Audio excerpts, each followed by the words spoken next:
Hi, this is part 10, continued.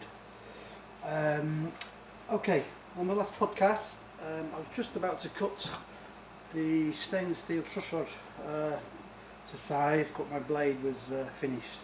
I just cut it with a Dremel, just cut it in the vise quickly with a Dremel. I put the nut onto there on the end,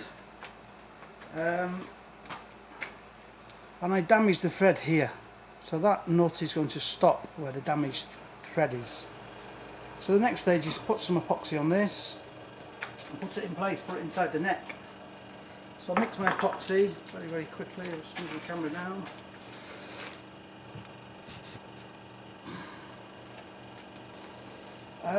On Gibson type guitars, normally the anchor at this end is a big bar like this, you know. I'm trying to keep things as simple as possible, and I've found just these little nuts like this. If it's put into a really tight hole, it's glued, and it's flat. The flat edge of this is on the fingerboard is on top of that. They're fine. I've made 10 so far with this system, 10 necks, and I've had no problems with them. So I'm going to keep it simple. You know, I can buy this threaded bar locally. I can buy the nuts locally. I think it's €2 to make a truss rod, you know, and it takes me 5 minutes.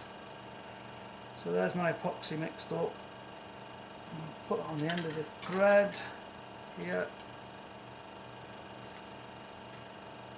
As I said before, I always find this slow drying epoxy is better than the fast stuff, you know. This takes 24 hours, but it's not going to come loose. So bang that on there.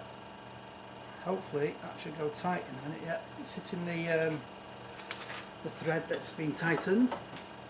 So just give that a nip up. It doesn't matter if I damage the thread in the middle, because we're not using that, you know. Okay, let's tighten that. That should go nice and tight very shortly. Okay, I can't tighten that anymore. I damaged the thread. I just hit it with a screwdriver and a hammer. So that's my truss rod, very simple. Little 10mm nut on the end, threaded bar, stainless, it's marine grade A4. Goes in the hole like this. When I put it in, I make sure that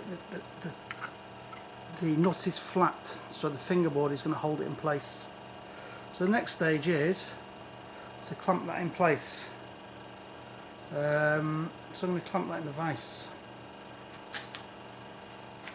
A little tap with a hammer first, the mallet, just to make sure it's square.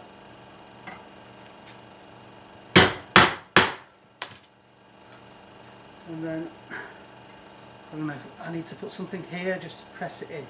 So that's the next thing we're going to do. I'm going to press that into place. Put some, if you can see there, I'm going to press this really far down. I'm going to put some more epoxy around here.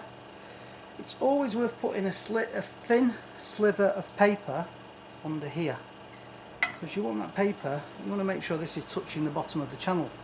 So when you push it into place, you shouldn't be able to pull that paper out.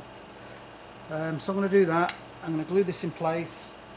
I have a 6mm filling strip that's going to get glued in. That's going to be glued in there like that. Clamp it in the middle, clamp it here, clamp it there. Just a tiny bit of wood glue just on the sides, nothing underneath. You don't want any wood glue on the truss rod. So let's give that a go. I have a feeling my battery's going to go on my phone, but let's give that a go now and see what we can come up with. Okay, first I'm going to press this nut down.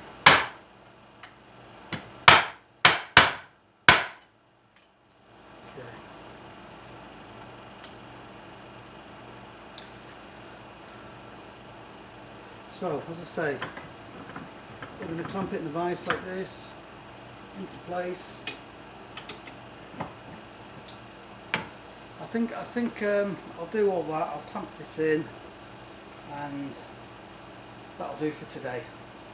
So next week it's going to be, I'm going to wrap the next podcast. I'm going to wrap the humbucker holes. I make the pattern for the humbuckers. and route the holes in the body. Okay, so stay tuned and I'll see you next time.